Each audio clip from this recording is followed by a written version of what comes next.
Hello and welcome back to Refractions. I am Stephen Mallon, your host, and I am very thankful that we have the executive director, Brian Wallis from CPW joining us today. So, Brian, thank you. Glad to be here. Thanks, Stephen. Absolutely. So, Brian, just I know this is going to take a little bit of time, and but if you don't mind, can you tell us your history with photography and museums? Oh, that's interesting. Um, my entry into the world of photography was a little bit out of left field because I was really engaged in the 1980s with contemporary art and what was then called artists using photography.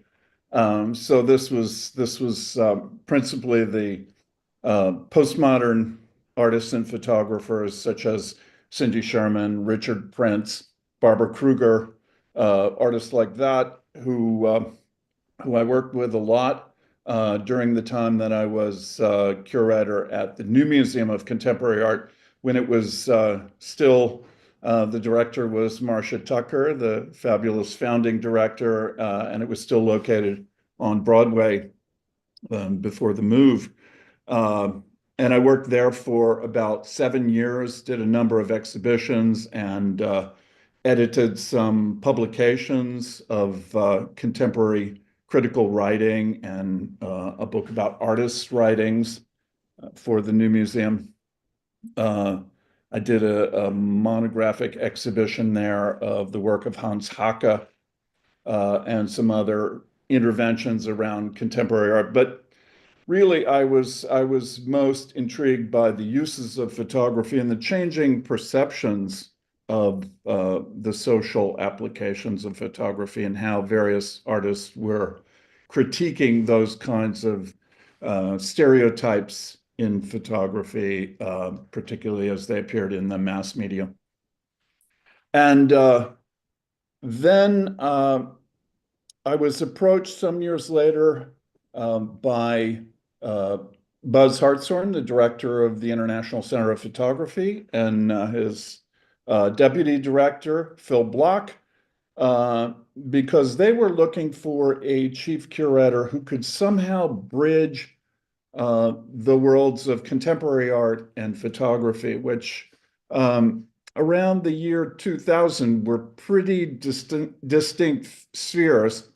Um, I mean, for instance, at that time, I didn't even really know who Jim Noctway was,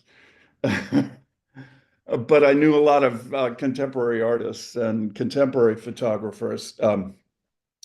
But so I began working at ICP just around the time they moved into their Midtown location and worked there for 15 years, really from the opening of the Midtown location to the closing of the Midtown location with a big Sebastian Salgado exhibition. So over the course of time, we built out the curatorial department at ICP.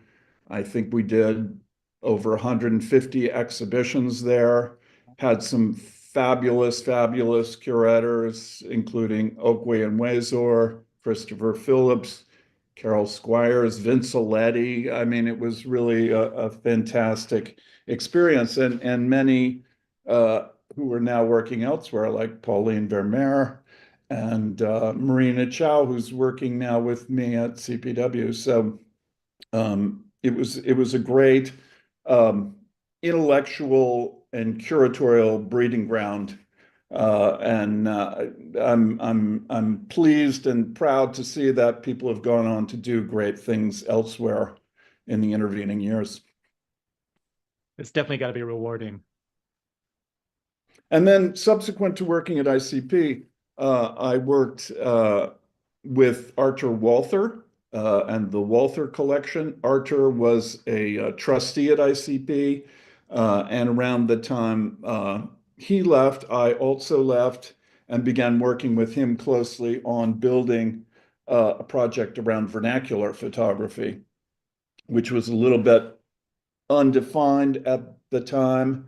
And we did a series of exhibitions at his studio space in Chelsea over a number of years.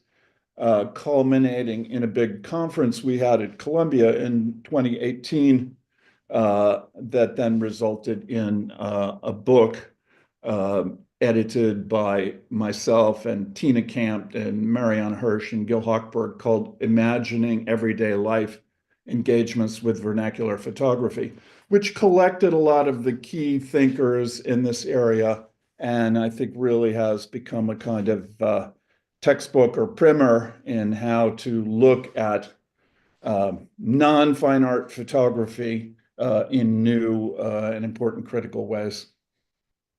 Just so I'm clear, can you define what vernacular photography means? Well, very simply put, vernacular photography is ordinary, everyday photography. And some people sort of contest the language, but I liken it to the use of vernacular in relation to architecture or language. It's the street version, it's the everyday version of photography. So, in practical terms, that means everything from snapshots to commercial photography to images that you take with your cell phone, all those kinds of photographs that you make and use and see in reproduction that you don't really think of from a fine art perspective, or the things that you don't think of primarily in terms of the aesthetics, but more in terms of the use, the facility of the photograph, how it gets the job done on your passport, on your driver's license, uh, on your mugshot, you know, however it happens.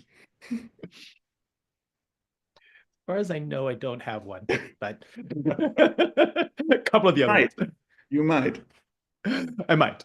and Um, maybe you will soon.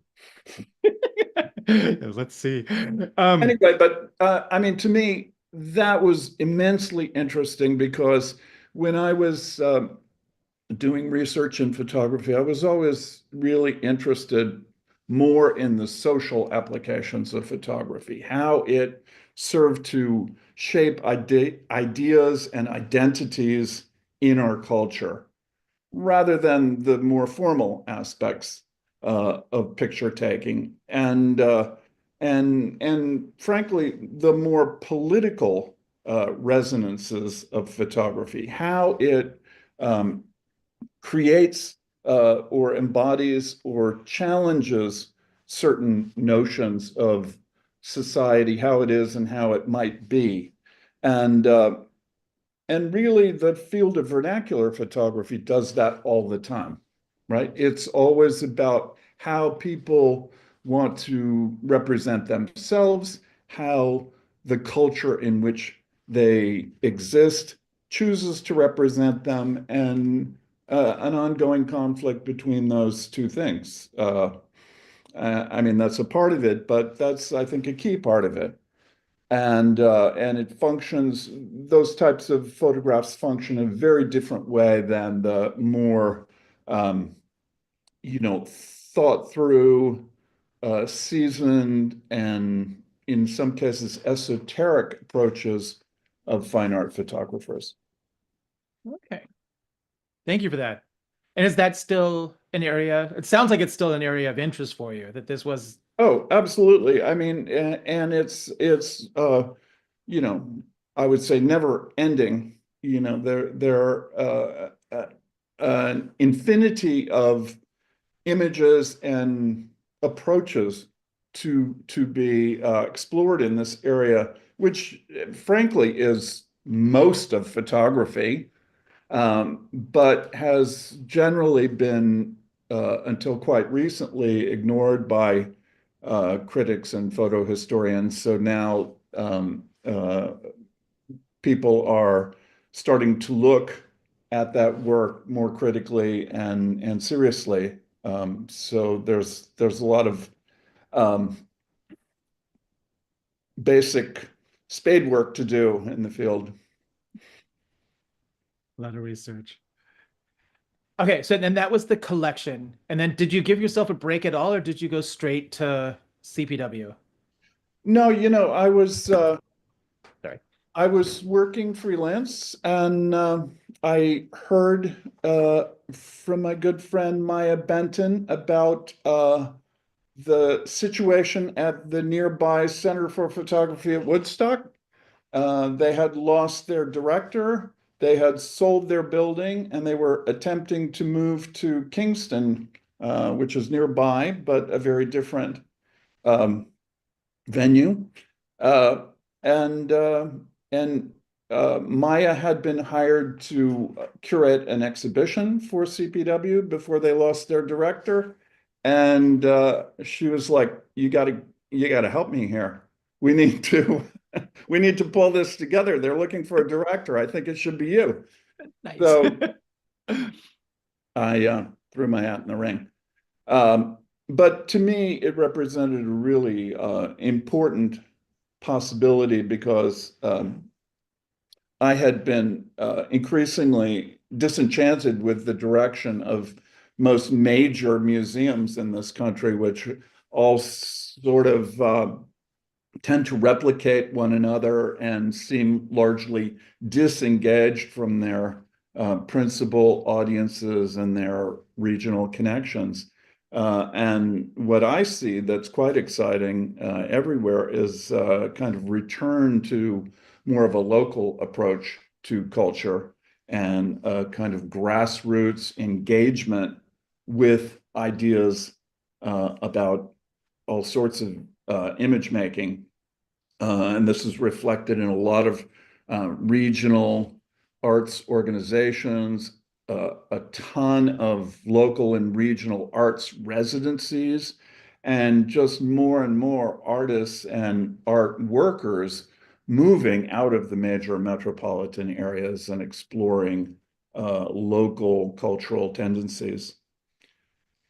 So it sounds like there was kind of a nice synchronicity between what you were missing at the major museum and then the potential for going to like an art center that lined up, and then there was an art center opening close by or moving. It was already open, but now kind of shelterless.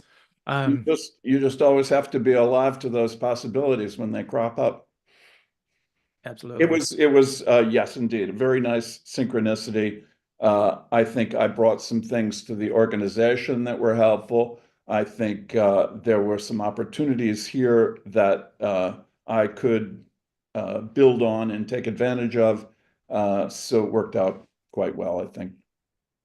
I mean, we don't know each other for very long, but I think you're pretty well respected. And like you said, you've also got this kind of like a history of, you know, nurturing and developing other curatorial careers.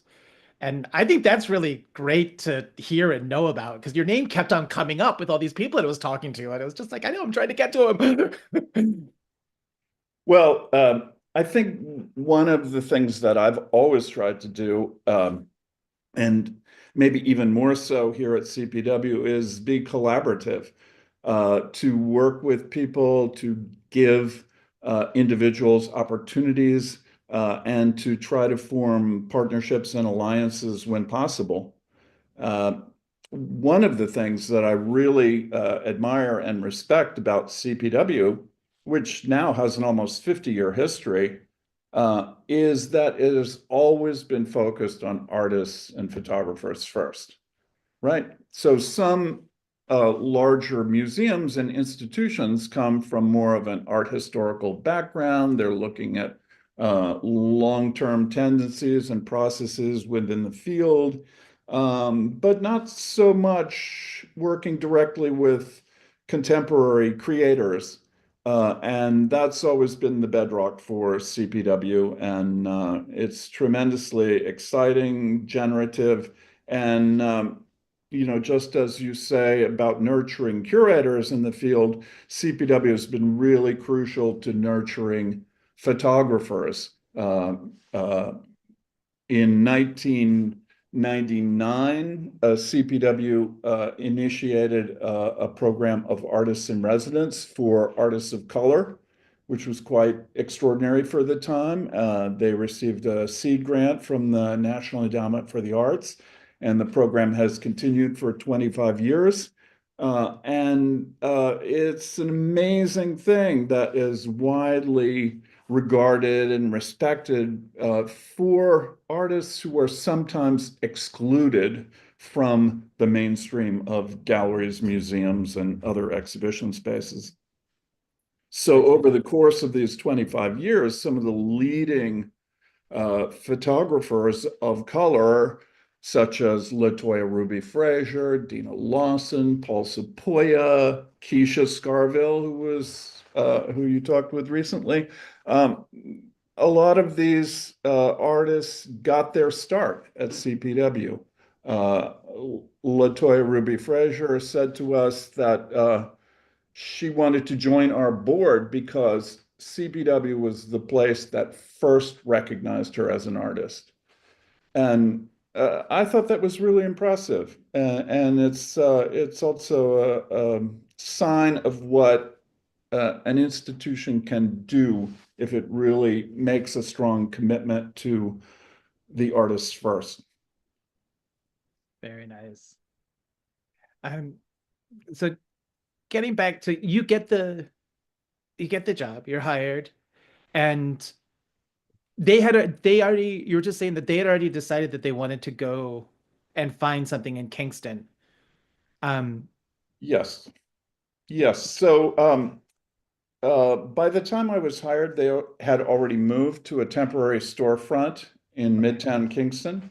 And my first assignment, day one, was find us a permanent building. Uh, so they did have some cash on hand from selling the building that CPW owned in Woodstock. Uh, but this was just at the end of the pandemic, and because of the pandemic, there was an extraordinary real estate boom in Kingston. A lot of New Yorkers, including a lot of artists, moved to the area and were excited about being able to buy a house in the area, and prices skyrocketed. But very fortunately, we were able to find a large factory building not that far from our storefront, and it was expensive but affordable.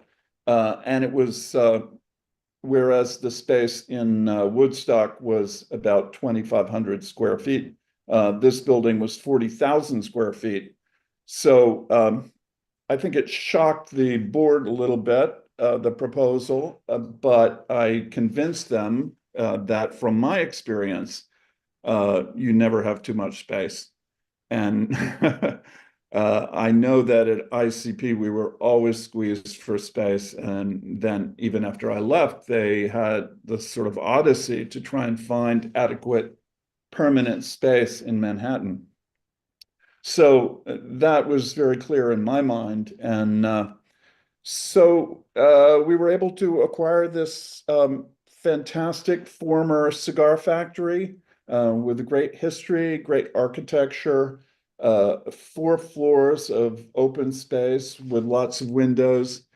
And we were able to hire a fantastic architecture team, Lopergolo and Bartling, to help us begin to renovate the building. And so as of January 18th, they completed the renovation of 2 floors, which consist of 4 galleries on the main floor, and then offices, digital media lab and workspaces, and library on the second floor. So it's starting to look like something. We had a big party on January 18th. You might have been there in the crowd. I waved briefly, but you were We you were way off in the distance. we had planned for about 250 people, which is our normal opening, and 2,400 people showed up. So it was a little overwhelming. Wow. But one thing that was nice about it, and I know you were involved in this, is we one of the galleries that we opened is a community gallery, which is dedicated to showcasing the work of artists and photographers in the region. And during the year or so that it took us to do the renovation, we were approached innumerable times by various collectives and nonprofits asking if they could use our space. And so we decided to sort of codify that and create a space where various organizations in the region and the neighborhood could use the space for whatever they wanted to do. They have to come in and install the show and so forth. Just met the other day with women from the Kingston Garden Club. They have a whole floor plan all mapped out, and they're ready to go in a few months. But for the inaugural show, we decided to do an open call, so anyone in the region could come in and drop off a picture, and we promised to hang them all. And again, we underestimated, and even with a salon style hanging, we could not fit all the 400 or 500 pictures that arrived. So we did it in 2 installments, and I think you were in the first one. I was, yeah. Um, yeah, I was very happy when I saw I think it was on Instagram that I initially saw the open call, and I just love that aspect of engaging the community, that it's not just, you know, this, artistic force kind of just like showing up and dropping down into town. And you're Yeah, like, no, reaching out and saying, hey, we want you here, bring your work. Um, yeah. yeah, really applaud it. Yeah, well, thank you. As you know, that's a frequent worry upstate, right? The people are going to come in from out of town and uh, set up shop and run their own show and ignore Yeah, uh, folks who are already been there for many years. Uh, and we did get some pushback like that initially in Kingston. But we've tried to reach out and really collaborate with a lot of different organizations. And we have we have a community engagement coordinator. We have a program of different activities and involvements with the community. Like we're working on a project with Wendy Ewald at the Kingston High School. She's working with Kingston has a large immigrant population, and so she's working with these immigrant students, many of whom for whom English is a second language. And so she's giving them cameras and working with them to use the visual imagery to create a kind of alphabet about their process of acculturation in the city of Kingston. So that's exciting. And we're also working on another very cool community project with Brenda Ann Keneally, and just a lot of partnerships with organizations across the board in Kingston and surrounding area. awesome. So you said you've got 2 floors finished. Um, what are the plans for the next stage in the development? Well, ideally, we would like to execute the overall master plan uh, in time for our 50th anniversary in 2027. I'm not sure that that will happen, but that's what we're working towards. And the architects are quite enthusiastic about that. That will include a conversion of the entire 5 floors of the building, including the basement. So we will have more galleries, collection storage, more workspaces, public spaces, including, cafe and a bookstore and a welcoming space, and a community meeting space. That's another thing that's at a premium in Kingston is spaces for people to hold public events and meetings. And so we're trying to accommodate that as well. Yeah, So we'll see if this happens. a theater room or a space for people to like project and talk That's about right. work would That's be right. Yeah.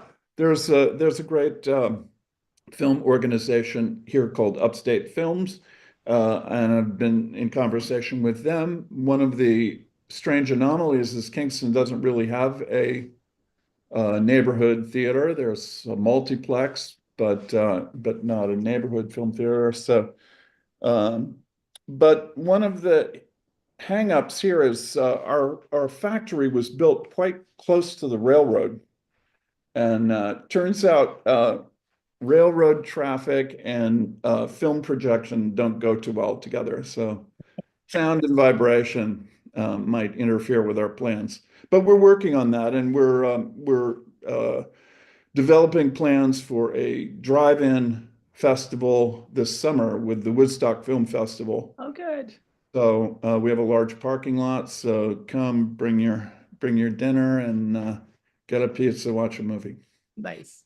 But I mean, it can kind of work out. Like, what's the name of the theater at Broadway in Houston? Is that the Uh, Angelica? Angelica, yes, Yeah, sure. I remember being there, and like the B and the D train would like go by in the middle of like Amelie, and you just kind of like, Sure. yeah. Yeah, yeah, that's my view. And I will say along those lines, a lot of what we've done here at CPW over the past couple of years is just experimental like that. Like, let's try it. Let's see how it works. Let's see how bad the vibrations are. I think we can do it. So it's a work in progress. Very exciting. So, what are some of the differences between running a center and running a museum? Um, I don't think there are any really, except that uh, maybe in terms of outside perceptions, uh, I mean, we still refer to CPW as a museum. That's kind of what it is. We do exhibitions, we have a collection, we do research. That's what museums do, but it's equally balanced by the attention that we pay to contemporary artists and photographers and helping them with their practice. We do a weekly lecture series where photographers come and talk about their work. We have a really robust digital media lab and a fantastic education programs manager. Uh, we do a whole series of summer workshops, things like that, um, which are all, you know, kind of familiar to me from ICP because ICP was always bifurcated in that way. A school and a museum very much engaged on both sides in the dialogue about what photography is and what it can be and how it functions in a social and political world. And so that's kind of similar to what we're doing here. Although I think we're maybe uh, more engaged um, with working and contemporary photographers than some other museum type spaces. Yeah, and I mean, I do think that like working with a center is a little less intimidating than approaching a museum, Yeah, you we're not know? intimidating. Yeah. Our door is always open. But also that comes with not being in a major metropolitan area, right? Okay. And uh, I was really surprised and impressed when I discovered upon working here the incredibly sophisticated and extensive network of artists and photographers who are upstate. Of course, a lot of them do have ties to New York or other metropolitan areas, but there are a lot of really, really great people here And so it sort of belies jaded Manhattan-based perspectives on what lies upstate or in local or rural areas. Um, and I think, the community gallery exhibition really exemplified that. The show that you participated in had over 300 works, and I was just like astonished at the quality. Um, and it was an open call. Anybody could submit things, but I don't think there was one that I would have pulled from that exhibition. And so it's really gratifying to see, such a breadth of interesting dialogues. That was the other thing that impressed me. It wasn't just about, oh, look at me, here's the trophy. They were individuals who were engaged with their communities in a lot of cases, whether it was their geographic community of the town in which they lived, or the community of intellectual exploration about form and meaning in photography. It was a really sort of networked view, cross section of critical thinking about photography at this moment.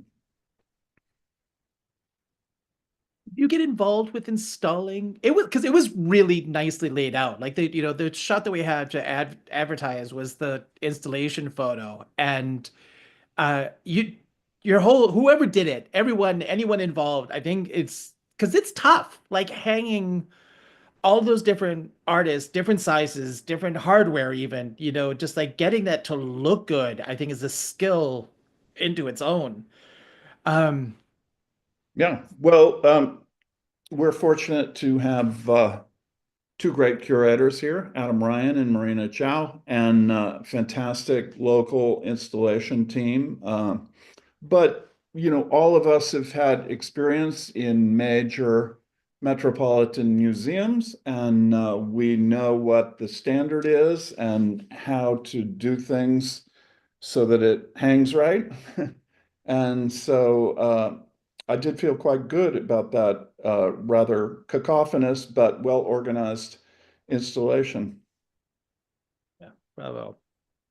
And one of the other things I just wanted to say about the building that I noticed is that the work, and I apologize, I forget the artist's name, not Keisha's gallery, but the twin ladies from the area.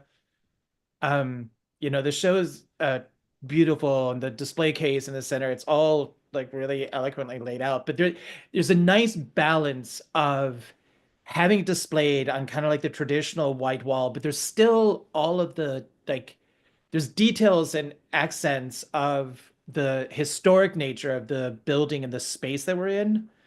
And I was really glad to see that that wasn't, like whitewashed over completely. And I just, it was really like you and the architects made some really, I think, nice decisions about how to preserve the history of this Well, of thank this you. Yeah, space. I really love the surfaces and patina of this old factory building.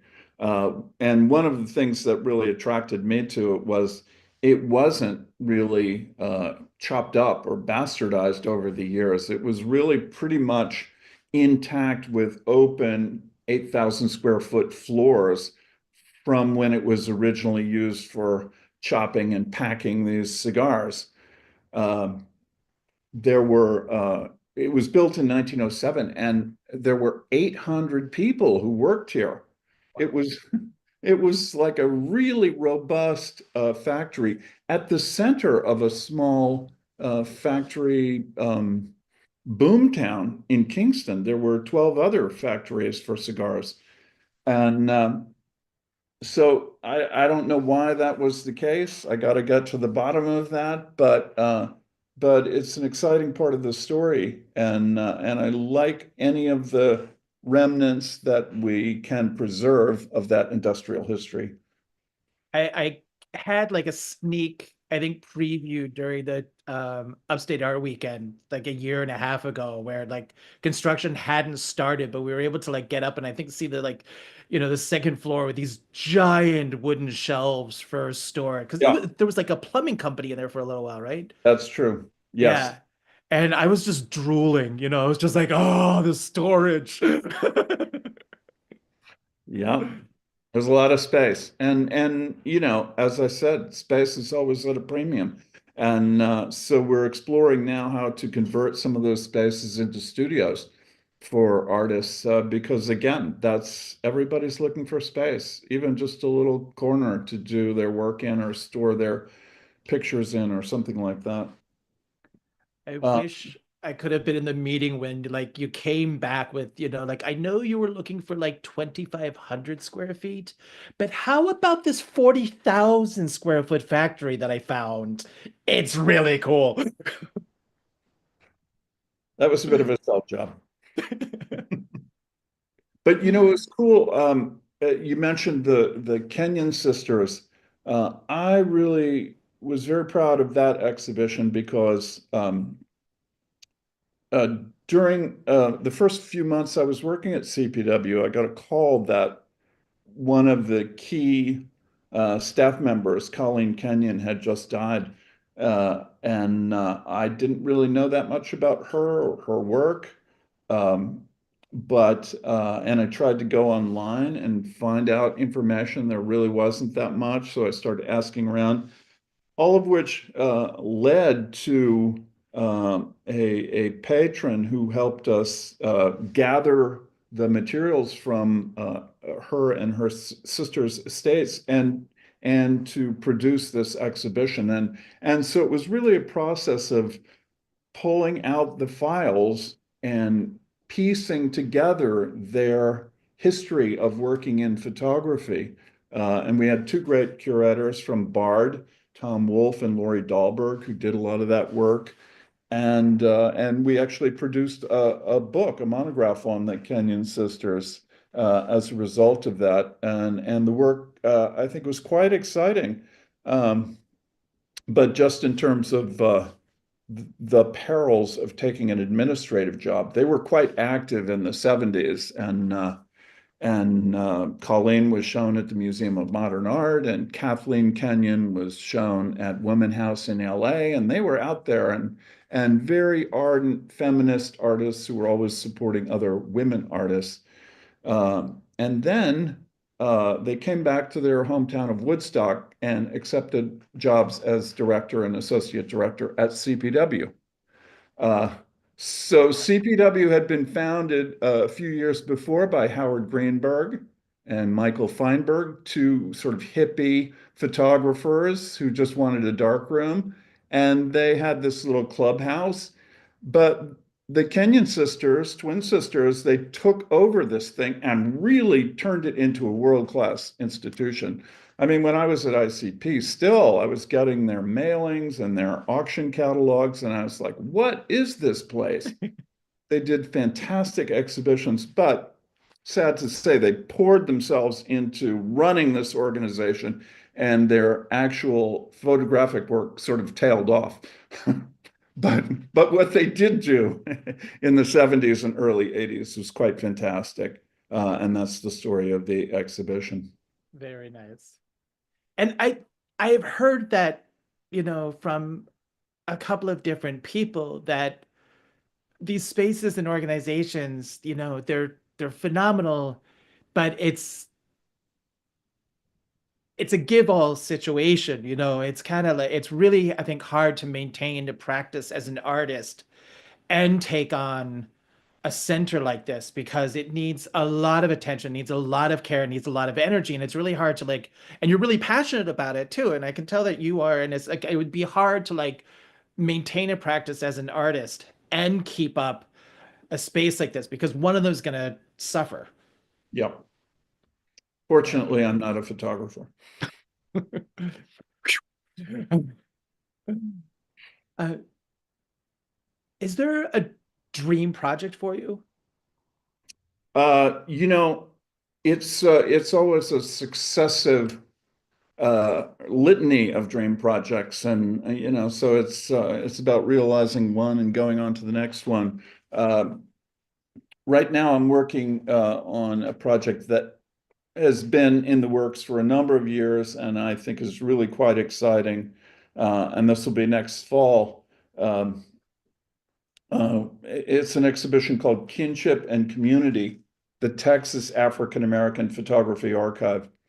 So it's going to be an exhibition here that I'm curating with Nicole Fleetwood, and a book published by Aperture. And this is an archive of vernacular and community photography in Texas from the mid 40s to the mid 80s. This gentleman, Alan Governor, accumulated these archives of Black photographers in Houston and Dallas and many small towns in between, and created this archive himself. Over 60,000 photographs he assembled. And he's done an extraordinary job of maintaining and working with this material. We showed a little bit of it when I was at ICP, and now we're fortunately in a position to really show some of the highlights of that collection. And I'm just thrilled to be working with Nicole on this. And Aperture, we've partnered a number of times with Aperture, and it's always extremely exciting and beneficial. And they announced that they've got a new space opening on the Upper West Side, right? They do. We're kind of on the same track in terms of our progressive renovations in our new spaces.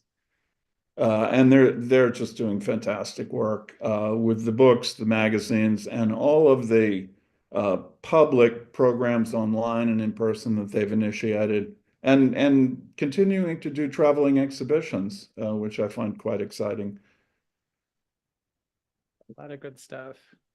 And just in terms of the culture of photography right now, I think it's very exciting to me that there are a lot of smaller photography organizations that are kind of working together collaboratively and individually on similar types of projects. So we've worked with the Magnum Foundation, the Bronx Documentary Center, Baxter Street, Aperture, of course. These are all sort of mid-sized photography organizations in the New York area, but there are also similar sized photography organizations throughout the country, and just doing great work. Is there a list? Yes, yes, there is a list. I'll send you a list. That would be amazing, because I don't think I know all of them. I know, a few of Yeah, them, yeah, Colorado and there's like Lightwork in Syracuse is the granddaddy of them all. Houston Center for Photography, LA Center for Photography, and on and on. Almost every major city has a really interesting photography center that is doing different things from what the major museums are doing with their departments of photography. yeah. So we're So more on Brian, that. this has been fantastic. I know you've got a lot of work to do, and I think we've gotten through everything I wanted to talk about. Is there anything else that you would like to share? Like what's the next opening? So we have an opening coming up on May 24th, which is quite exciting. We do 4 exhibitions here. Our largest exhibition is called The Rose, curated by Justine Curlin and Marina Chow. And that is a lot of younger feminist artists and photographers using collage, which is the medium of the moment, if you ask me. We're also working with the great group 10 by 10. They've curated an exhibition called Flashpoint, protest photography in print, which will be a lot of books and posters. And then we're doing an exhibition with the Muse collection, Larry Fink, Sensual Empathy, which was curated by our good friend Lucy Sant here in Kingston. And then another iteration or two of the community gallery, which will change every month. So I think it's a pretty exciting and robust field of exhibitions coming up for the summer. That's great. And you'll be up and open for Upstate Art Weekend. Absolutely. We have a whole suite of events for Upstate Arts Weekend, and then a couple weeks later, the first week in August, we're doing an Upstate book and zine fair, which will have lectures and book sales and used book sales. So want to make sure to come to that. But Brian, thank you so much. This has been really enjoyable. My Been wanting to have pleasure. this conversation for a while, so thank you for making the time. Very good. Happy to do it. Awesome. We'll see you in Kingston. Please come back All right. and Thank you, invite your everybody. friends. All right. Thank you. Bye.